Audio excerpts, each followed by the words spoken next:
सर्वे भवन्तु सुखिनः, सर्वे सन्तु निरामया, सर्वे भद्राणि पश्यन्तु मा कश्चित् दुःखभाग् भवेत्। श्रीमन्नारायण नारायण नारायण श्रीमन्नारायण श्री हरि नारायण नारायण नारायण श्री हरि नारायण श्री हरि नारायण नारायण नारायण श्री हरि नारायण। बोलो गुरुदुम्बेश्वर भगवान की, विष्णु भगवान की, खेजड़ी वृक्ष की सुख शांति आनंद रहे। परम पूज्य प्रातः स्मरणीय आदर के योग पूज्य संत समाज, सम्मानित मंच, अति सम्मानित श्रोतागण, बात बहुत बड़ी है। मंच पर करके बैठ करके बोलना बहुत सहज बात है, लेकिन सुनना बहुत कठिन है। आप लोग थोड़े से संदेश से चल करके यहाँ आए, इसलिए आप लोगों का हार्दिक स्वागत, सम्मान, आदर सहित। मेरे मन में एक बात खटक रही है कि 1956 में जिन लोगों ने एक कानून बनाया कि जो पेड़ काटेगा उसको 100 रुपये जुर्माना देना पड़ेगा और 6 महीने की सजा होगी। कितने बुद्धिमान थे, कितने समझदार लोग थे। 1956 को कितने साल हो गए। उनके बाद किसी को भी बात याद नहीं आई भी जुर्माना बढ़ाना चाहिए। 7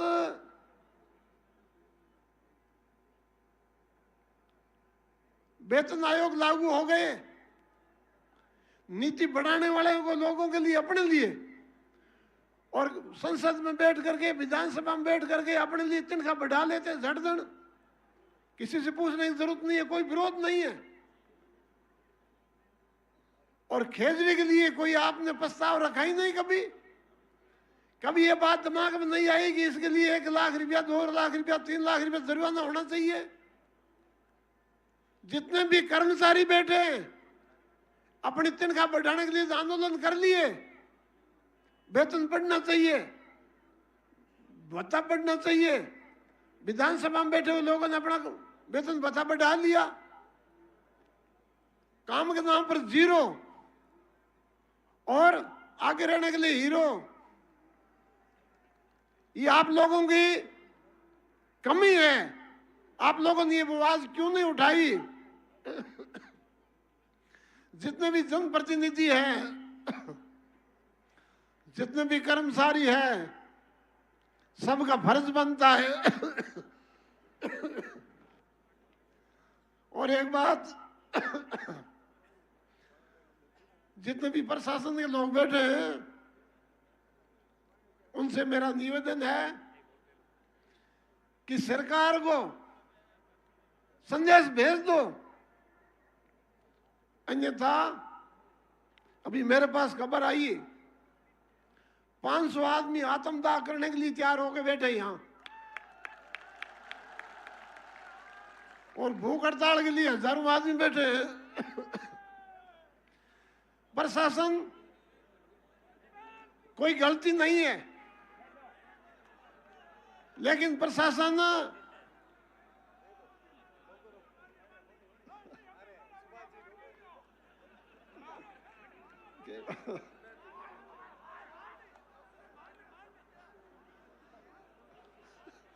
बोलो गुरु जम्बेश्वर भगवान की।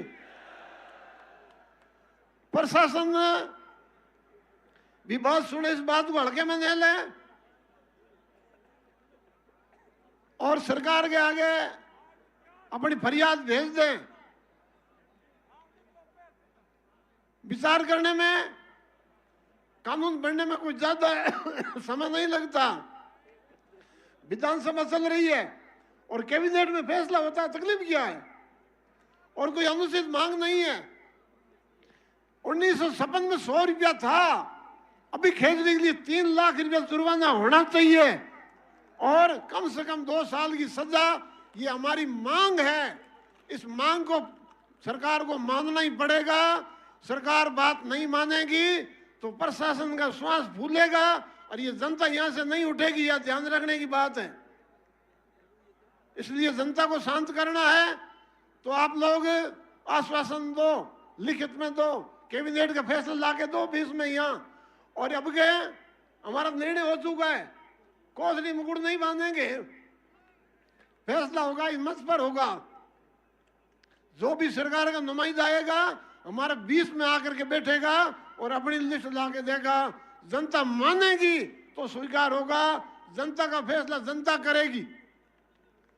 और सरकार के लोग ये भी नहीं समझे कि हम सरकार में बैठे हैं। सरकार में हमने तो बैठाया है, जो बैठाते हैं वो उतार भी सकते हैं। ये जनता में ताकत है। तो मेरा कहने का मतलब, हमें तत्कालीन कानून चाहिए और लंबी चौड़ी बातों की जरूरत नहीं है। खेजड़ी वृक्ष किसी हालत में भी नहीं कटना चाहिए, नहीं कटना चाहिए, नहीं कटना चाहिए। ये हमारा निवेदन है। और एक बात और सुन लो, प्रशासन और सरकार के नुमाइंदे, ये सोलर प्लांट जितने भी लगे हैं ना किसानों की जमीन पर लगे हैं। आप जानते हो किसानों ने जमीन दी और किसानों से लिखवा लिया कि इस जमीन पर कोई वृक्ष नहीं है। ये मिली भगत से।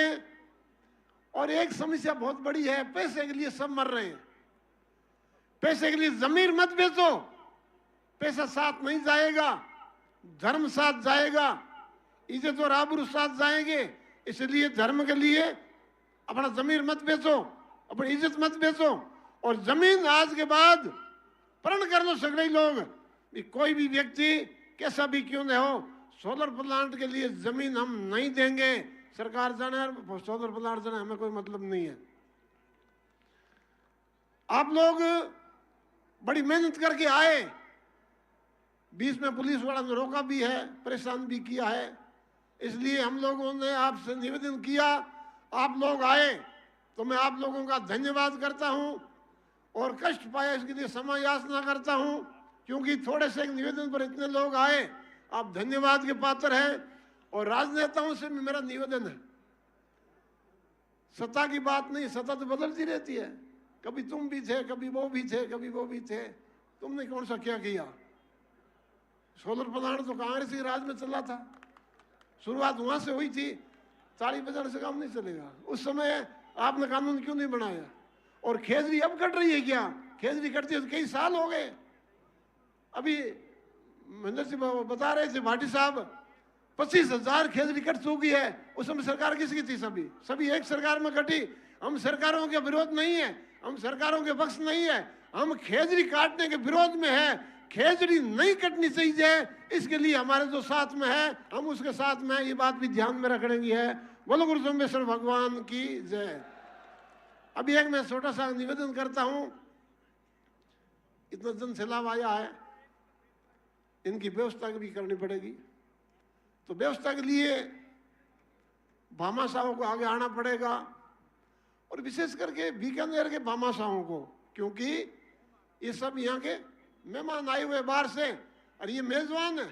तो मेजबानी के लिए भामाशाह आगे आकर के, हमारे उधर एक महन जी बैठे हैं शिवदास जी, उनके पास जाकर के थोड़ा कोई सहयोग करो, क्योंकि एक व्यक्ति कुछ ऐसा कर नहीं सकता। पहले हमारी व्यवस्था थी वो कम पड़ रही है, कहने में कोई शर्म नहीं है। इसलिए सभी लोग अपना तन मन धन, तन और मन तो आपने दे दिया, पर थोड़ा तीसरे की भी जरूरत पड़ेगी। और राजनेता दे तो भी इनको छूट है, कोई मना ही नहीं है, क्योंकि इनके एक एक चुनाव में कई करोड़ रुपया लगते हैं। तो राजनेता तो घोषणा कर सकता है कि साहब इस जनता का 2 टाइम का भोजन मेरा, उनका भी धन्यवाद होगा। लेकिन सहयोग करना है, ज्यादा दें तो थोड़े थोड़े सही, लेकिन सहयोग करके और जनता का भरपूर सहयोग करना है, सहयोग देकर सहायता करनी है, सेवा करनी है। ऐसी सेवा करनी है जैसे कोई विवाह में आए हैं, कोई निमंत्रण पर आए हैं, विवाह में आते लोग कैसी सेवा करते हैं, इसलिए जनता की सेवा विवाह में आवे ऐसी सेवा करनी है, सबको मिल करके दिल खोल करके। ऐसा मौका बार बार नहीं आता, ऐसा आंदोलन बार बार नहीं होता, ये मौका है, मौका हाथ से जाना नहीं चाहिए। इसलिए सब लोग मिल करके जनता की सेवा करो और व्यवस्था करो। बोलो विष्णु भगवान की जय हो।